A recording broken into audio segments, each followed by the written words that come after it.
Hello everyone, thanks for tuning in and welcome to Awesome Path. आज मैं importance of failure ਦੀ ਗੱਲ ਕਰਨਾ ਚਾਹੁੰਦੀ ਹਾਂ ਕਿਉਂਕਿ ਅੱਜ ਸਵੇਰੇ ਚਾਹ ਪੀਂਦਿਆਂ ਹੋਇਆਂ ਮੈਂ ਆਪਣੀ ਇੱਕ ਫਰੈਂਡ ਦੀ ਪੋਸਟ ਦੇਖੀ। ਉਹ ਸੀਗੀ ਫੇਮਸ ਫੇਲਿਅਰਸ ਤੇ ਉਹਦੇ ਵਿੱਚ ਐਲਬਰਟ ਆਇਨਸਟਾਈਨ ਸੀ, ਸਟੀਵ ਜੌਬਸ ਸੀ, ਵਾਲਟ ਡਿਜ਼ਨੀ ਸੀ, ਹੋਰ ਬਹੁਤ ਸਾਰੇ ਫੇਮਸ ਲੋਕ ਜਿਹੜੇ ਇੱਕ ਟਾਈਮ ਤੇ ਲਾਈਫ 'ਚ ਬਹੁਤ ਬੁਰੀ ਤਰ੍ਹਾਂ ਫੇਲ ਹੋਏ ਸਨ, ਪਰ ਲਾਈਫ ਦੇ ਐਂਡ ਹੋਣ ਤੋਂ ਪਹਿਲਾਂ ਉਹ ਬਹੁਤ ਜ਼ਿਆਦਾ ਸਕਸੈਸਫੁਲ ਹੋਏ। ਸੋ ਉਸ ਬਾਰੇ ਉਹ ਪੋਸਟ ਸੀਗੀ ਤੇ ਮੈਂ ਸੋਚਿਆ ਇਸ ਬਾਰੇ 'ਚ ਮੈਂ ਤੁਹਾਡੇ ਨਾਲ ਕੁਝ ਵਿਚਾਰ ਸਾਂਝੇ ਕਰਾਂ।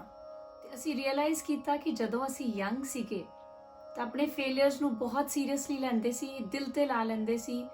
ਤੇ ਮੈਨੂੰ ਯਾਦ ਹੈ ਉਸ ਟਾਈਮ ਨਿਊਜ਼ਪੇਪਰਸ 'ਚ ਵੀ ਇੰਨਾ ਪੜ੍ਹੀਦਾ ਸੀ ਕਿ ਜੇ ਕੋਈ ਬੱਚਾ ਐਗਜ਼ਾਮ ਨਹੀਂ ਪਾਸ ਕਰ ਪਾਇਆ ਜਾਂ ਕੋਈ ਟੀਮ ਦੇ ਵਿੱਚ ਸਿਲੈਕਟ ਨਹੀਂ ਹੋਇਆ ਜਾਂ ਕੋਈ ਸਪੋਰਟਿੰਗ ਇਵੈਂਟ ਵਿੱਚ ਨਹੀਂ ਜਾ ਪਾਏ ਤਾਂ ਉਹ ਡਿਪਰੈਸ਼ਨ 'ਚ ਚਲੇ ਜਾਂਦੇ ਨੇ ਤੇ ਸਮਟਾਈਮਸ ਐਕਸਟ੍ਰੀਮ ਸਟੈਪਸ ਸੁਸਾਈਡ ਤੱਕ ਦੇ ਵੀ ਕੇਸਿਸ ਆਪਾਂ ਸੁਣੇ ਨੇ। ਗੱਲਾਂ ਕਰਦਿਆਂ ਫਿਰ ਅਸੀਂ ਆਇਨਸਟਾਈਨ ਬਾਰੇ ਹੋਰ ਖੋਜ ਕੀਤੀ। ਅਸੀਂ ਫਾਈਂਡ ਆਊਟ ਕੀਤਾ ਕਿ ਆਇਨਸਟਾਈਨ ਜਦੋਂ ਉਹ 4 years the C, till 4 years of age he had trouble speaking. ਸੋ ਪਹਿਲੇ 4 ਸਾਲ ਉਹ ਚੱਜ ਨਾਲ ਬੋਲ ਵੀ ਨਹੀਂ ਸੀ ਪਾਉਂਦੇ ਤੇ अर्ਲੀ ਜਿਹੜਾ ਉਹਨਾਂ ਦਾ ਸਕੂਲ ਸੀਗਾ ਪ੍ਰਾਇਮਰੀ ਲੈਵਲ ਤੇ ਜਿੰਨੇ ਵੀ ਉਹਨਾਂ ਦੇ teacher C they always said that he would never amount to much, ਕਿ ਉਹ ਕਿਤੇ ਕੁਝ ਜ਼ਿਆਦਾ ਲਾਈਫ 'ਚ ਪਾ ਨਹੀਂ ਸਕੇਗਾ, ਕਿ ਉਹਦਾ ਇੰਟੈਲੈਕਟ ਕੋਈ ਬਾਲਾ ਵਧੀਆ ਨਹੀਂ ਹੈਗਾ। ਤੇ ਮੈਨੂੰ ਖਿਆਲ ਆਇਆ ਕਿ ਬਹੁਤ ਪੇਰੈਂਟਸ ਇਹ ਕੰਪਲੇਨ ਕਰਦੇ ਨੇ ਕਿ ਉਹਨਾਂ ਦੇ ਬੱਚੇ ਅਜੇ ਬੋਲਣਾ ਨਹੀਂ ਸ਼ੁਰੂ ਕੀਤਾ ਜਾਂ ਅਜੇ ਚੱਲਣਾ ਨਹੀਂ ਸ਼ੁਰੂ ਕੀਤਾ and they are really worried. ਤੇ if you remember the examples of people like Einstein ਤੇ ਹੋਰ ਵੀ ਬੜੇ ਮਹਾਨ ਲੋਕ ਹੋਏ ਨੇ ਜਿਨ੍ਹਾਂ ਨੇ ਲੇਟ ਬੋਲਣਾ ਸ਼ੁਰੂ ਕੀਤਾ, ਤਾਂ I think we should keep that in mind before getting stressed about it. ਇੱਕ ਬ੍ਰਿਲੀਅੰਟ ਮਾਈਂਡ ਹੋਣ ਦੇ ਬਾਵਜੂਦ ਵੀ ਆਇਨਸਟਾਈਨ ਆਪਣੇ ਲਈ ਇੱਕ ਜੌਬ ਨਹੀਂ ਲੱਭ ਪਾ ਰਹੇ ਸੀ ਐਟ ਦੀ ਏਜ ਆਫ 25 ਜਦੋਂ ਉਹਨਾਂ ਨੂੰ PhD ਮਿਲ ਚੁੱਕੀ ਸੀ, ਬਟ ਉਹਨਾਂ ਨੂੰ ਛੋਟੀਆਂ ਔਡ ਜੌਬਸ ਕਰਨੀਆਂ ਪੈ ਰਹੀਆਂ ਸਨ। ਤੇ ਉਹਨਾਂ ਦੇ ਫਾਦਰ ਦੀਆਂ ਨਜ਼ਰਾਂ ਵਿੱਚ ਉਹ ਇੱਕ ਕੰਪਲੀਟ ਫੇਲਿਅਰ ਸਨ ਇਨ ਹਿਜ਼ ਓਨ ਵਰਡਸ। ਤੇ ਇਸ ਚੀਜ਼ ਤੋਂ ਉਹ ਕਾਫੀ ਪਰੇਸ਼ਾਨ ਸਨ ਕਿ in spite of having brilliant thoughts and being a genius he is not even able to find a proper employment for himself.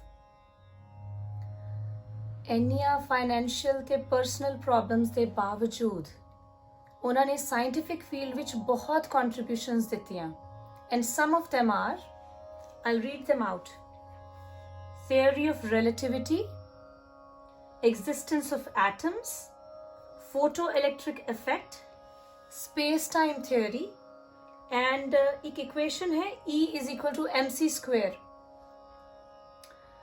ਤੇ ਉਹਨਾਂ ਨੂੰ ਨੋਬਲ ਪ੍ਰਾਈਜ਼ ਵੀ ਮਿਲਿਆ ਫਿਜ਼ਿਕਸ ਵਿੱਚ। ਆਇਨਸਟਾਈਨ ਨੇ ਖੁਦ ਵੀ ਫੇਲਿਅਰ ਦੇ ਉੱਪਰ ਇੱਕ ਗੱਲ ਕਹੀ ਹੈ ਤੇ ਉਹ ਇਸ ਤਰ੍ਹਾਂ ਹੈ: A person who never made a mistake never tried anything new। ਇੱਕ ਹੋਰ ਇੰਪੋਰਟੈਂਟ ਪਰਸਨ, ਬਹੁਤ famous world famous writer J.K. ਰਾਉਲਿੰਗ, ਜਿਸ ਤੋਂ ਮੈਂ ਬਹੁਤ ਇੰਸਪਾਇਰਡ ਹਾਂ, ਤੇ ਉਹਨਾਂ ਦੀਆਂ ਬੁੱਕਸ ਹੈਰੀ ਪੋਟਰ ਸੀਰੀਜ਼ ਜੋ ਕਿ ਸਾਡੀ ਜਨਰੇਸ਼ਨ ਨੇ ਅਸੀਂ ਯੰਗ ਟਾਈਮਸ ਵੀ ਬਹੁਤ ਪੜ੍ਹੀਆਂ ਨੇ, ਉਹਨਾਂ ਦੀ ਵੀ ਜਿਹੜੀ ਲਾਈਫ ਦੀ ਸਟੋਰੀ ਹੈ ਉਹ ਬਹੁਤ ਇੰਸਪਾਇਰਿੰਗ ਹੈ।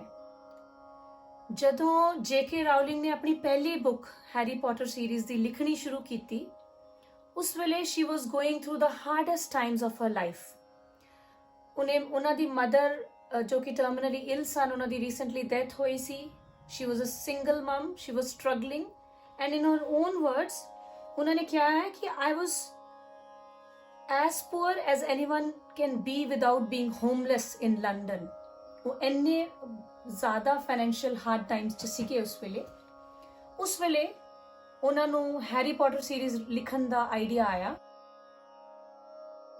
ਜਦੋਂ ਉਹਨਾਂ ਨੇ ਉਹ ਬੁੱਕ ਲਿਖ ਲਈ, ਉਸ ਤੋਂ ਬਾਅਦ ਵੀ she met with lots of failures, lots of rejections, because 12 publishing houses ਨੇ ਪਹਿਲੀ ਜਿਹੜੀ ਉਹਨਾਂ ਦੀ ਹੈਰੀ ਪੋਟਰ ਬੁੱਕ ਸੀ ਉਹਨੂੰ ਰਿਜੈਕਟ ਕਰ ਦਿੱਤਾ।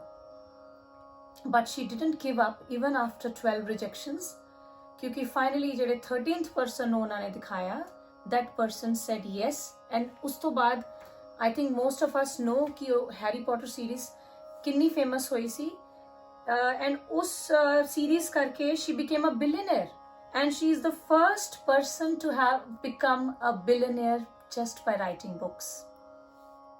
ਇੱਕ ਟਾਈਮ ਸੀ ਜਦੋਂ J.K. ਰਾਵਲਿੰਗ ਨੂੰ ਕੋਈ ਪਬਲਿਸ਼ ਨਹੀਂ ਸੀ ਕਰਨਾ ਚਾਹ ਰਿਹਾ, ਪਰ ਜਦੋਂ ਉਹ ਬਹੁਤ ਸਕਸੈਸਫੁਲ ਹੋ ਗਈ ਤਾਂ ਈਵਨ ਹਾਰਵਰਡ ਯੂਨੀਵਰਸਿਟੀ ਨੇ ਉਹਨਾਂ ਦੇ ਸਟੂਡੈਂਟਸ ਦੀ ਗ੍ਰੈਜੂਏਸ਼ਨ ਸੈਰੇਮਨੀ ਵਿੱਚ J.K. ਰਾਵਲਿੰਗ ਨੂੰ as a guest speaker invite ਕੀਤਾ, ਤੇ ਉਸ ਸਪੀਚ ਵਿੱਚ ਉਹਨਾਂ ਨੇ ਗੱਲ ਕੀਤੀ ਸਟੂਡੈਂਟਸ ਨਾਲ ਇੰਪੋਰਟੈਂਸ ਆਫ ਫੇਲਿਅਰ ਦੀ, ਤੇ ਉਹਨਾਂ ਨੇ ਇਹ ਗੱਲਾਂ ਕਹੀਆਂ, ਕਿਸੇ ਨਾ ਕਿਸੇ ਚੀਜ਼ ਵਿੱਚ ਹਾਰੇ ਬਿਨਾ ਜੀਣਾ ਅਸੰਭਵ ਹੈ। ਅਨਲੈਸ ਅਸੀਂ ਜੀਵਨ ਨੂੰ ਇੰਨੀ ਸਾਵਧਾਨੀ ਨਾਲ ਬਿਤਾਈਏ ਕਿ ਸਹੀ ਮਾਇਨੇ ਵਿੱਚ ਉਸ ਨੂੰ ਜੀਣਾ ਹੀ ਨਾ ਕਹਿ ਸਕੀਏ, ਤੇ ਉਸ ਕੇਸ ਵਿੱਚ ਅਸੀਂ ਮੂਲ ਰੂਪ ਵਿੱਚ ਹਾਰ ਜਾਂਦੇ ਹਾਂ।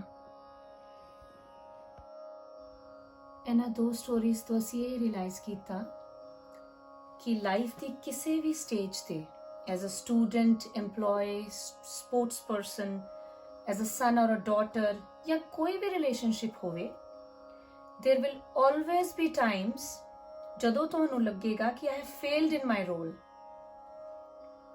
ਪਰ ਅਗਰ ਆਪਾਂ ਆਪਣੇ ਫੇਲਿਅਰਸ ਨੂੰ ਸਕਸੈਸ ਦਾ ਆਪੋਜ਼ਿਟ ਨਾ ਮੰਨਦੇ ਹੋਏ ਸਕਸੈਸ ਦਾ ਇੱਕ ਅਟੁੱਟ ਹਿੱਸਾ ਮੰਨ ਲਈਏ, ਜਾਂ ਫਿਰ ਸਕਸੈਸ ਦੇ ਲਈ ਇੱਕ ਸਟੈਪਿੰਗ ਸਟੋਨ ਮੰਨ ਲਈਏ, ਜਾਂ ਪੌੜੀ ਵੀ ਕਹਿੰਦੇ ਆਪਾਂ, ਇੱਕ ਪੌੜੀ ਮੰਨ ਲਈਏ, ਤਾਂ ਆਪਾਂ ਸਹਿਜੇ ਹੀ ਸਮਝ ਜਾਵਾਂਗੇ ਕਿ ਫੇਲਿਅਰਸ ਉਹਨਾਂ ਨੂੰ ਹੀ ਮਿਲਦੇ ਨੇ ਜਿਨ੍ਹਾਂ ਨੇ ਕੁਝ ਨਵਾਂ ਟਰਾਈ ਕੀਤਾ ਹੁੰਦਾ ਹੈ।